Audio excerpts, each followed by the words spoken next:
Hey everyone, it's me, Missile, and welcome to Mindustry.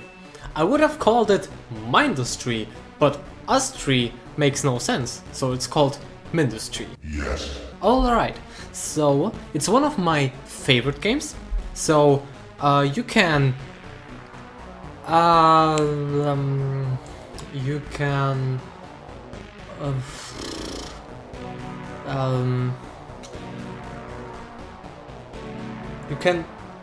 assume that there will be many episodes about this game. So let's get started, and we will be starting the campaign on Ground Zero.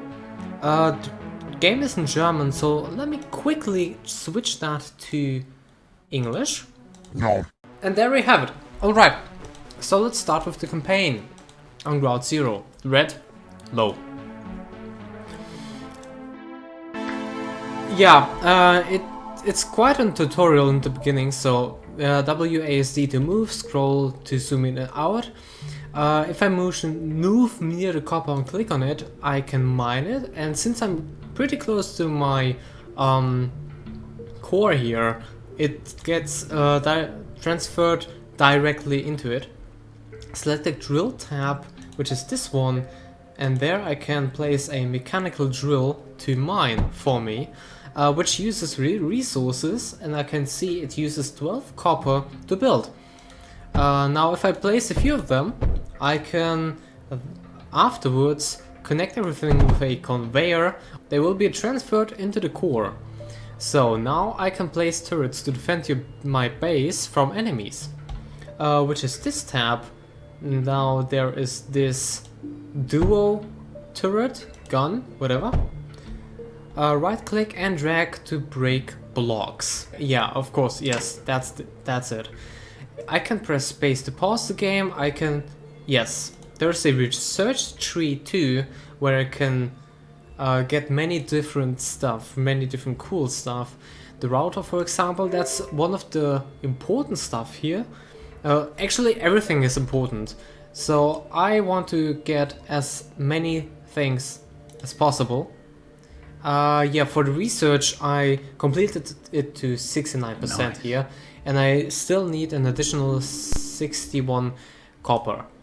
Alright, now I can fly around, I can do stuff, but most importantly, this game is also something of a tower defense, since there are waves, and you can see the timer is actually already running down, and we have merely 2.5 minutes left until the first wave. There is a little station here, so I just can continue it with placing a few more conveyors, but I don't have anything that yet uses this kind of material, which is lead.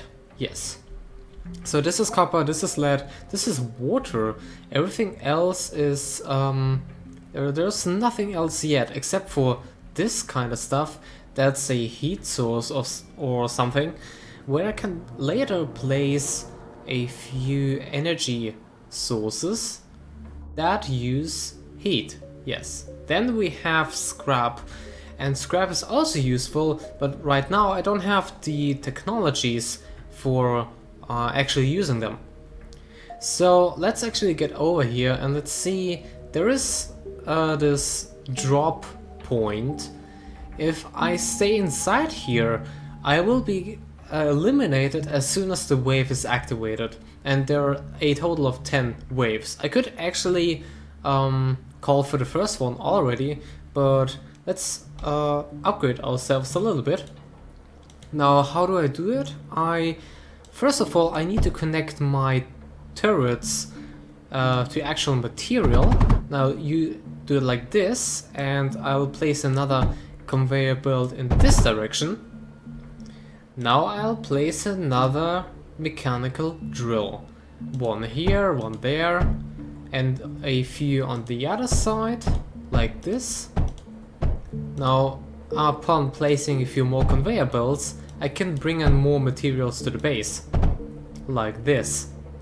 And because those turrets are gonna be full after some time, I'll place a router which allows me to split materials into more than one path. Hold F and drag to select blocks to copy and paste.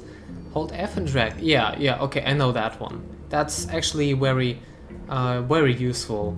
And with rotating my using the mouse wheel, I can rotate it. Left click to shoot.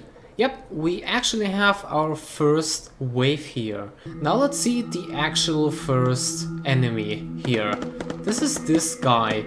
We can see its health bar. It's this blinking red bar on the back of his back. And the more it blinks, the less HP it has. Now we defeated the first wave and the next one will be in 1 minute and merely 20 seconds. So let's be prepared, and there needs to be another conveyor belt. Let's place it like this. To transfer items, drag from your ship to the core. Ah yeah, I accidentally collected a few materials from the belt. I can just drag it over. And this seems to be a missing conveyor belt. Alright.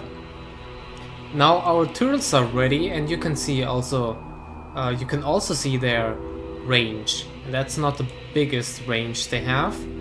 And I also can see their info if I press on that and then the question mark. And there we have many interesting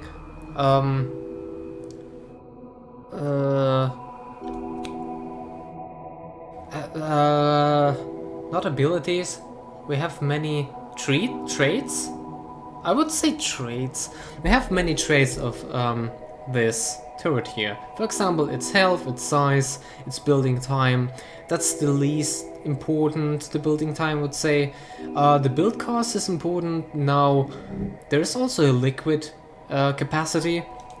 If you heard in the background, there was a sound that the next wave was activated, because when I look at some information about turrets, for example, the timer still goes on. Oh yeah, you can see myself blinking here, because I have low health. And you can actually see it in this bar here. I have very low health. So if I get defeated, I can just respawn, and that's quite cool. Now let me do that, exactly that. Now I'm dead. Now I respawned again from the core. So it's actually not a big deal if I die here, because I can respawn without paying anything. Now you can see how many materials I've collected so far. I could place another router here and place a few turrets around, because they will definitely get the materials.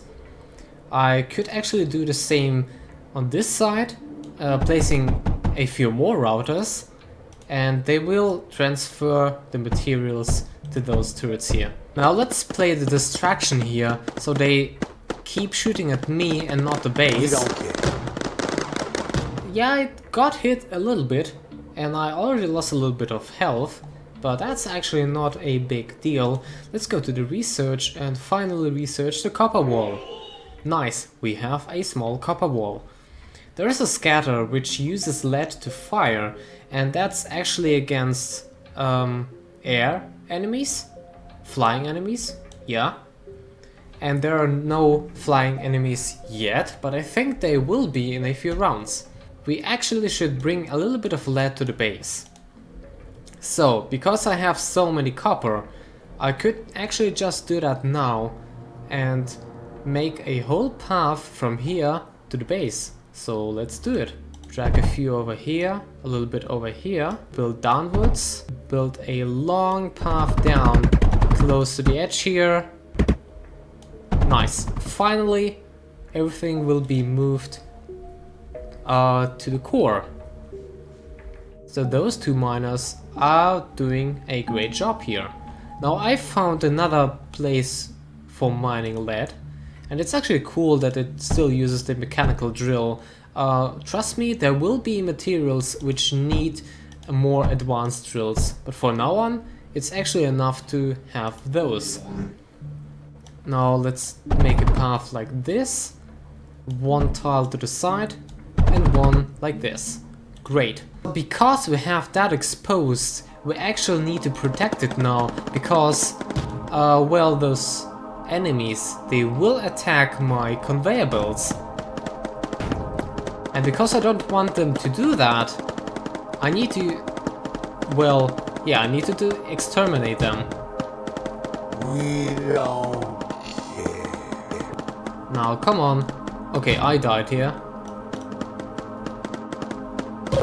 Alright, so I have 1 minute left to actually, first of all, repair everything. And luckily I have a little bit of copper here. Actually a good place to mine copper. Now a few drills, a few conveyor belts,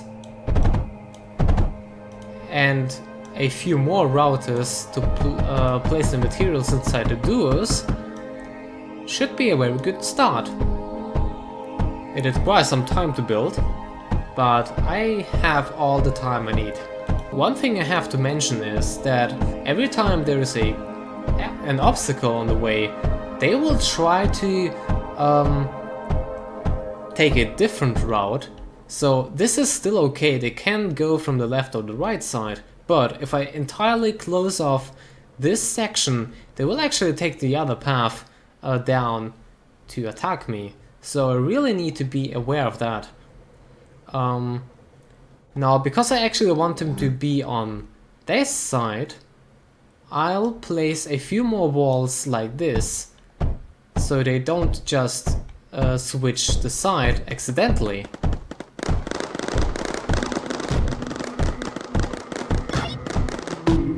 And that's how I treat with the enemies. Now, they have destroyed a little bit of something here, but that's not a big problem. Let's continue our wall on this side and close it off here. Now, because everything is a thin wall, they should not be trying to go anywhere else. Still, I want to secure the very edges of this wall so they don't penetrate it that easily.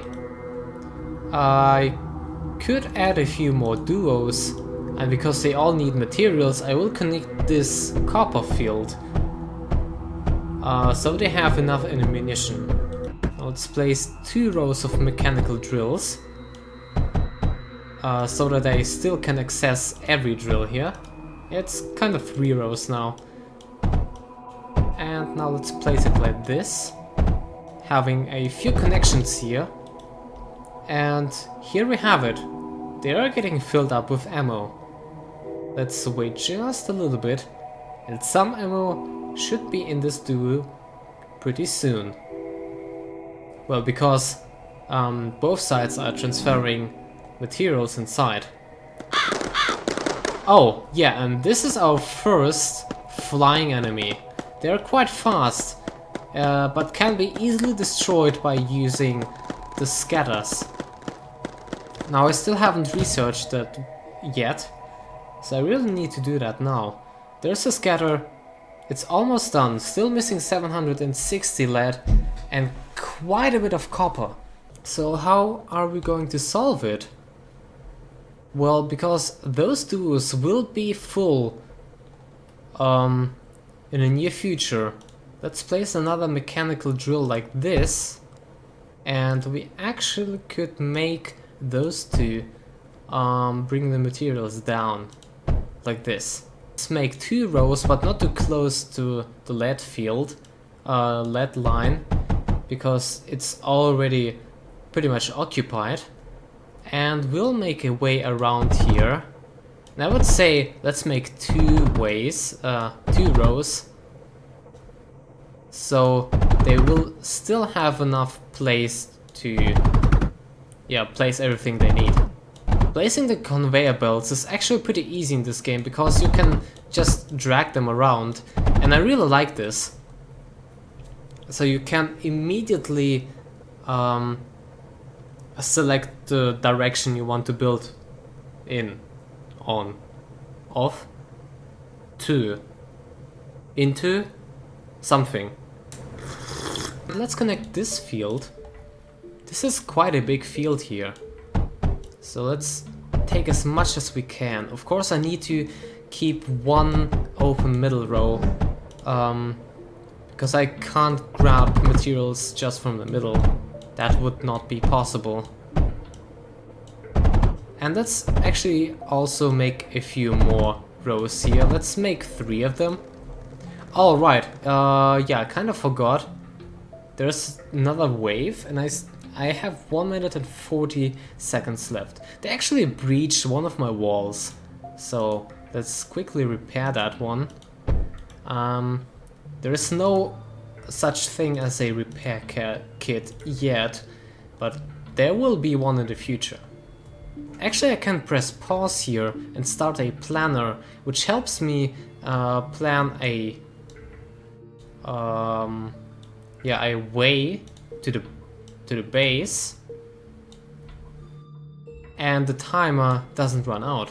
Like this, maybe place a few routers here, so everything is protected, and a few duos, just in case. Now with all that in mind, press play, and let's quickly build that.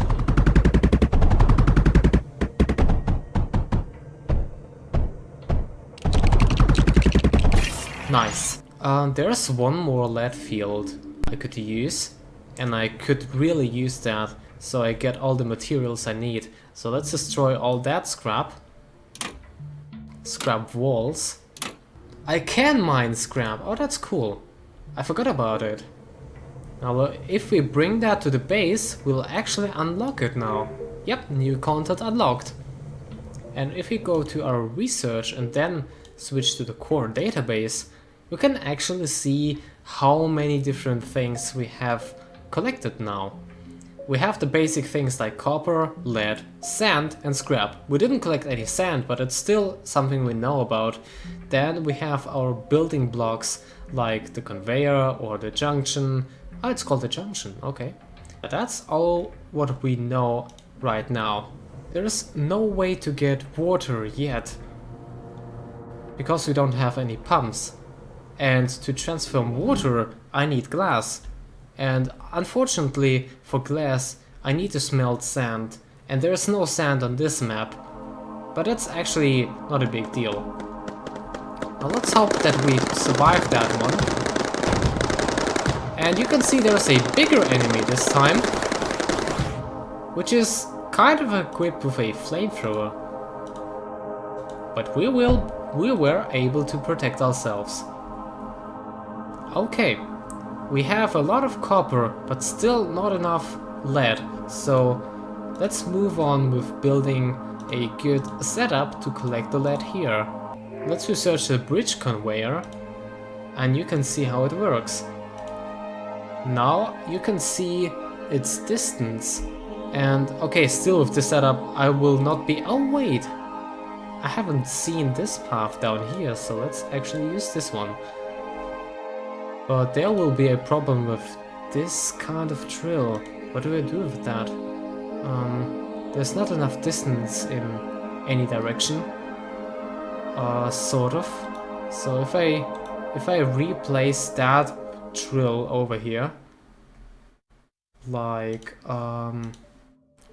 this, I should be able to use a bridge conveyor to bring out the materials from this drill over here. Now you will see in a moment how it looks like, and it's actually very useful. Now let's do a few lines here. I would say maybe 2 lines. Maybe let's see how many slots we can get to the core. Now let's activate the time again.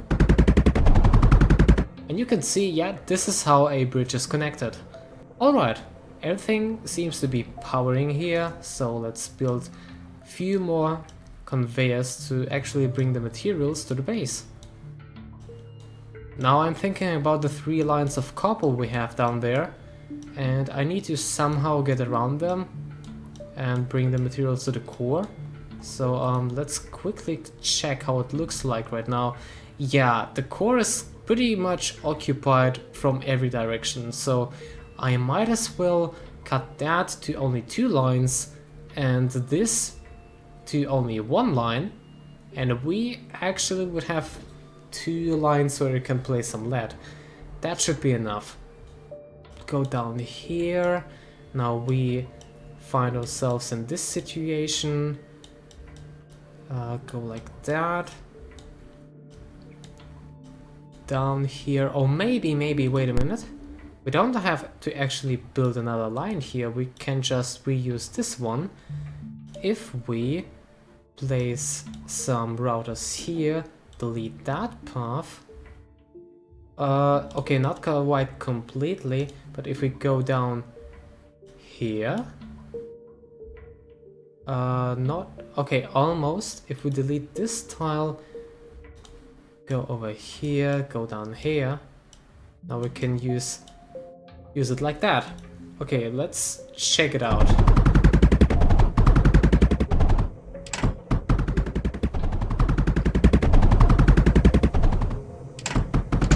Alright, looks good. Now we just need to continue this one line somehow to bring it to the base. And I actually would say if I expanded just one more line down and go over here, that should be okay. Now because I can use this one, but I see these turrets and those routers, they will be filled up with materials, but they could actually all go to the side here, so let's try it out and see how it works. If it doesn't work, I can just switch the lines here. Okay, 45 seconds left. Let's hope that the lead will be there soon, and I might use some help from our scatters here. Dang it! Still missing lead for this one, and copper. Well, that means maybe we'll research the large copper walls first, because we have all the materials for that. Now we have missing materials for the scatter. The big walls have the advantage that they have actually more health. This one has 1280 health. The small one is only 320. So 1200. Okay, no, wait, I lied. The health is the same, but a big wall is easier to keep at high health because you can repair it easier. It doesn't break down too fast, you know? Like, if you have small sections, you can quickly destroy a small section, and destroying them one by one is kind of an easier thing to do. But if you have bigger sections which you can heal, you know, you have more time for a healing process, and they will not be destroyed that fast. Now the enemies are ripping through my security here, but that's actually okay because that was the last wave, and we can continue with a new map.